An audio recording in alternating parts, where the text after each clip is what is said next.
episode dulu kita ngomongin soal ini ya, bagaimana orang memproses berbagai macam produk yang berbeda. Ada high involvement, ada low involvement. Ini sebenarnya sambungan. Jadi kalau belum baca yang kemarin, belum nonton yang kemarin, lihat ya di episode sebelum ini. Atau buat yang belum nggak sempet nyatet atau mau tahu lebih dalam, bisa baca juga buku saya ini, buku Brand and Brand ya. Jadi saya bahas ini cukup detail di sana gitu, bahkan lebih detail dari video ini gitu. Nah, hari ini kita mau nyambungin gitu. Jadi kemarin kita udah bahas lah high involvement, low involvement. Ada produk-produk yang cara memprosesnya di kepala manusia itu beda. Nah, hari ini saya mau ada tambahan lagi 2+2 gitu ya. Jadi totalnya ada 4 gitu kan. Bagaimana kita memproses produk atau barang atau brand waktu kita membelinya gitu kan. Yang pertama itu saya ngebaginya ada barang, ada ini type of buying-nya ya. Kalau kemarin kan tipe produk, ini type of buying-nya gitu kan. Type of buying-nya ada yang namanya plan, jadi direncanakan. Ada yang namanya impulse ini spontan gitu ya. Nah, kalau kita ngomongin soal yang plan, yang direncanakan, ini adalah pembelian-pembelian yang ya namanya udah direncanakan gitu. Jadi pasti direncanakan. Jadi kita benar-benar mikirin benar, pembeliannya itu nggak dadakan. Pembeliannya itu benar-benar kayak, saya mau beli ini, saya mau beli itu. Contohnya ya segala macam yang ketika kita mau beli, kita rencanain dulu gitu kan. Bisa jadi ini karena barang kebutuhan rutin, bisa juga karena memang ini barang yang penting sehingga nggak bisa sebegitu spontannya gitu kan. Tapi intinya adalah need identification ya. Kalau di purchase decision making process itu ada istilah namanya need identification, itu yang awal gitu. Momen dimana kita sadar bahwa saya butuh barang ini gitu kan. Nah, itu need identification-nya sudah ada sebelum di toko gitu kan. Jadi sebelum kita sampai toko, sebelum kita berangkat, kita sudah ada, sehingga kita sudah mikir ketika kita berangkat ke toko justru memang untuk memenuhi kebutuhan ini gitu kan. Saya mau beli itu deh gitu kan. Nah, that's why makanya marketing strateginya agak beda. Marketing strateginya mereka banyak di dalam tanda kutip serangan udara gitu kan, main di marketing, media-media segala macam untuk create needs-nya tadi gitu, need and wants-nya gitu kan.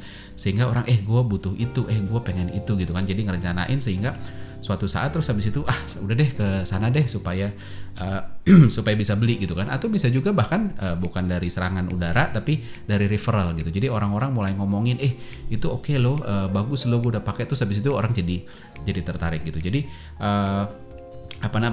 untuk produk-produk yang memang karakter produknya itu pembeliannya direncanakan, itu harus siap sebelumnya gitu. Termasuk ya ada penelitian yang bilang bahwa ketika proses orang mengambil keputusan mau beli barang apa, terus habis itu ketika brand kita udah masuk di awal, itu potensi untuk itu akan dibeli itu 4 kali lipat gitu. Jadi memang penting sekali gitu kan. Nah, barang-barang kategori ini harus kuat di sana gitu ya. Gimana caranya? Harus kuat di media, harus kuat. Pokoknya sebelum orang di toko itu harus sudah kuat gitu. Tapi bukan berarti terus di toko nggak harus kuat gitu loh. Harus hati-hati juga. Harus di-balance begitu sampai ke toko, materi in-store-nya juga harus kuat. Kenapa? Udah kuat di rumah gitu ya, mikir, saya pengen itu. Dia udah browsing, lihat, oke deh, gue mau ini ya. Terus begitu berangkat, nyampe toko, terus digoda gitu. Nah, itu hati-hati, banyak yang gitu. Kita siap di iklan, tapi nggak siap di in-store. That's why makanya in-store-nya harus juga cukup gitu.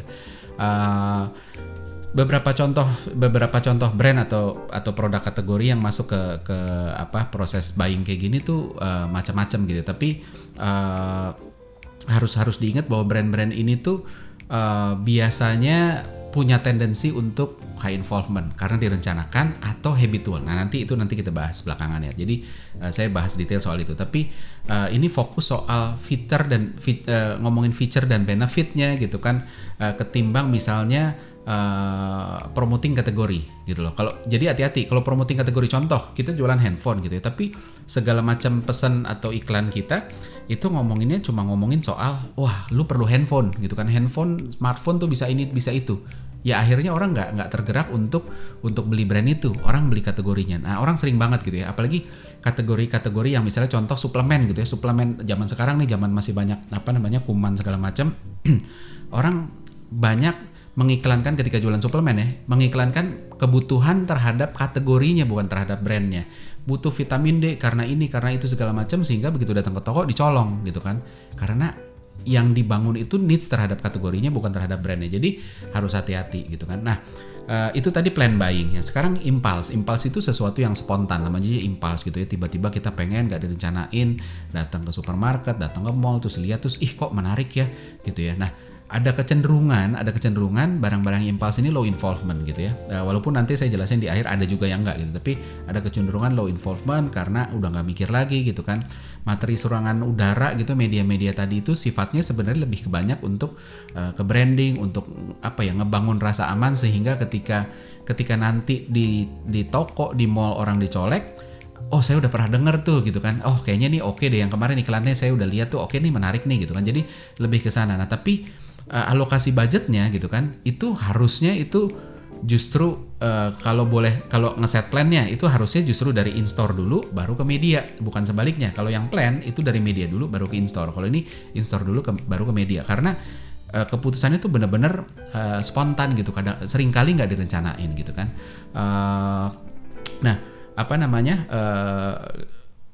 produk-produk kategori impuls ini, kategori spontan ini seringkali bisa terbeli karena ada dorongan scarcity. Begitu kita datang ke mall, terus habis itu entah ada demo, entah ada orang ngantri banyak banget, banyak yang nggak kebagian tuh apa sih, terus habis itu kita jadi tergerak karena kita FOMO, fear of missing out, sehingga punya dorongan gitu kan. Ada diskon khusus kah, atau limited edition kah, atau ada apapun gitu. Tapi social conditioning di in-store itu amat sangat berpengaruh di kategori-kategori semacam ini. Nah itu pembagian yang pertama. Jadi ada plan yang direncanakan sama impulse yang spontan. Nah sekarang dua lagi yang selanjutnya, ada yang namanya occasional buying, ada yang namanya habitual buying gitu kan. Occasional buying ya namanya occasional, jadi sekali-sekali gitu ya, sekali-kali nggak ada patternnya gitu kan. Contoh produk-produknya tuh misalnya es krim gitu kan, terus yogurt, mungkin yogurt yang kita makan di di mall gitu, kayak Sour Sally, kayak Heavenly Blast dan lain sebagainya lah gitu ya. Terus mobil gitu, gadget gitu ya. Jadi beli tapi sekali-sekali. Kita nggak setiap hari, kita nggak punya pattern kayak ini tiap hari atau tiap minggu atau tiap bulan atau 2 tahun sekali, 3 tahun sekali, nggak gitu. Tapi ya udah, begitu kita ngerasa butuh, kita butuh gitu kan. Nah yang kedua itu habitual, udah jelas dari namanya aja habitual, sehingga dia cenderung lebih regular, jadi habit gitu kan, jadi kebiasaan gitu kan. Biasanya nih kebutuhan rutin, mulai kayak transport gitu ya, mulai dari apapun yang kita pakai ke kantor atau ke sekolah gitu ya, mulai dari ojek online, mungkin kereta, bis, bensin dan lain sebagainya. Terus habis itu barang-barang toiletries gitu ya, sampo, odol, sabun dan lain sebagainya, itu juga kan setiap bulan kita rencanain untuk mau beli ini deh, bumbu-bumbu masak segala macam, kecap, sambal, lada segala macam, itu juga masuk ke sana. Nah, produk-produk ini entry barrier-nya gede. Kenapa entry barrier-nya gede? Karena begitu dia udah jadi kebiasaan, orang cenderung susah untuk pindah. That's why makanya brand baru mau masuk itu barrier-nya tuh gede sekali, karena buat orang, aduh gue udah nyaman pakai yang ini ya, pakai yang itu mungkin lebih bagus, tapi kalau lebih bagus, kalau enggak gimana? Sementara ada risiko yang udah nyaman ini tuh habis itu kita tinggalin terus untuk sesuatu yang gak nyaman. Jadi entry barrier-nya gede.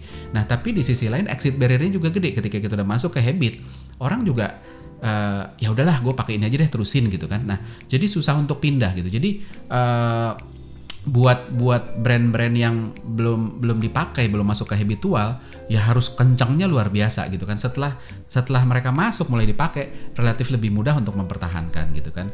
Kalau occasional kebalikan gitu kan, karena dipakainya sekali-sekali, entry barrier-nya nggak terlalu besar gitu. Artinya orang mau aja coba-coba, ya udah deh coba deh. Walaupun kategori-kategori tertentu, terutama yang high involvement, entry barrier selalu ada ya.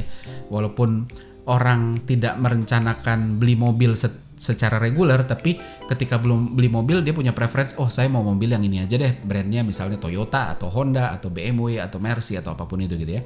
Nah jadi entry barrier-nya untuk yang low involvement ya, itu entry barrier-nya itu nggak terlalu besar, tapi exit barrier-nya juga nggak gede, sehingga ketika orang udah pakai, kita udah pernah makan misalnya es krim apa deh gitu ya, belum tentu tuh habis itu balik lagi pakai itu gitu. Kalau ketika kita mau beli lagi occasional buying ini, belum tentu kita balik lagi ke sana, kita bisa coba yang lain dan lain sebagainya. Walaupun brand tetap masih berpengaruh, sehingga brand ini yang bikin orang untuk bahkan ketika exit barrier-nya kecil dia masih stay gitu kan. Barang-barang kayak perkakas, kayak mobil, ini kan sesuatu yang belinya sekali-sekali, high involvement gitu kan, karena technical, sehingga agak beda mainnya sama barang-barang yang misalnya low involvement kayak es krim, kayak apa segala macam gitu kan. Jadi harus dibedain lagi, nanti ada low involvement, ada high involvement. Terus cara jualannya juga beda-beda gitu. Ketika dia udah occasional, impulsif, terus udah gitu dia low involvement. Ini biasanya sales nih yang kencang, salesnya harus kencang gitu kan, bikin promo, nawarinnya harus agresif dan lain sebagainya. Karena toh belinya juga sekali-kali gitu kan. Fungsi dan strategi marketingnya pun beda-beda gitu. Jadi kalau occasional ini banyak main promo, main in store gitu kan, terutama yang impuls ya. Sementara satu lagi rekomendasi SPG ini biasanya juga bermain gitu ya, barang-barang impulse, occasional, terus low involvement. Ya udah deh, coba deh SPG-nya nawarin, kayaknya meyakinkan nih gitu kan. Jadi memang beda. Nah, kalau kita lihat dari yang episode kemarin ada high involvement, ada low involvement, terus habis itu di bawahnya itu di hari ini kita ngomongin habitual sama plan, terus habitual sama occasion. Terus habis itu ada plan sama impulse, berarti kan ada 2 kali 2 kali 2 gitu ya. Nah, ketika di cross itu harusnya kan dapat 8 box ya. Tapi sebenarnya ada 2 yang enggak. Jadi sebenarnya cuma 6. Jadi ketika kita ngomong habitual impulse itu nggak ada, karena habitual itu jarang yang impulse. Ketika di awal dia impulse, tapi begitu sudah pernah dipakai dan dia sudah jadi habitual, dia sudah tidak impulse lagi, tapi dia sudah masuk ke plan gitu kan. Jadi dari situ nggak ada. Nah, kalau kita lihat kategori-kategori produknya, kalau di low involvement gitu kan, habitual yang plan untuk low involvement itu biasanya barang-barang komoditas gitu kan. Misalnya adalah bensin gitu, dan sehingga dia banyak bermain di harga sama distribusi. Selama 2 itu kuat harusnya aman gitu. Sementara masih di low involvement, kalau kita ngomongin soal occasional dan impulse gitu ya, udah belinya sekali-kali terus impulse gitu. Ini biasanya barang-barang yang menggoda gitu kan, entah murah, entah bermain promo gitu kan. Contohnya es krim, segala macam snack lah yang kita temuin di mall yang belinya sekali-kali terus kita bisa tertarik dadakan gitu kan. Kuncinya adalah kita harus punya tampilan yang menggoda, punya social proof gitu kan. Sales force nih SPG dan lain sebagainya itu harus agresif gitu. Terus yang ketiga ini masih di low involvement, itu ada occasional yang plan gitu kan. Udah belinya sekali-kali tapi direncanakan. Ini barang-barang komoditas yang nggak sering gitu kan. Contohnya apa? Misalnya ATK kita beli penggaris, beli pensil gitu ya. Sekali-sekali gitu, tapi kita rencanain udah habis tuh staples, udah habis tuh selotip gitu, tapi kita merencanakannya gitu kan. Nah, bermainnya harga udah pasti, physical cues, tampilan kemasan dan lain sebagainya itu berpengaruh, brand juga berpengaruh gitu. Nah, terus kalau kita pindah ke yang high involvement yang pertama yang habitual sama plan, ini adalah barang-barang yang kebutuhan rutin personal gitu ya, di mana kualitas ini penting karena high involvement gitu. Contohnya ya tadi toiletries, bumbu dapur dan lain sebagainya. Kekuatannya harus main brand sama experience gitu. Nah, terus yang kedua ada di high involvement itu ada occasional yang impulse, dia belinya sekali-sekali dan spontan gitu. Ini barang-barang yang menggoda tapi cenderung mahal gitu kan. Ini kategorinya nggak banyak. Contohnya misalnya kalau kita main ke cafe tuh habis itu ada minuman keras. Nah, kita milih nih minuman kerasnya mau yang mana sih gitu. Brand masih amat sangat dilihat dan lain sebagainya. Yang terakhir itu barang-barang yang occasional tapi plan gitu, dan dia high involvement. Ini barang-barang, ini banyak banget barang-barang technical, barang-barang mahal kayak mobil, gadget, rumah, ini masuk ke sana gitu kan. Technical review penting, recommendation penting, brand ini penting. Jadi matriksnya banyak banget gitu loh.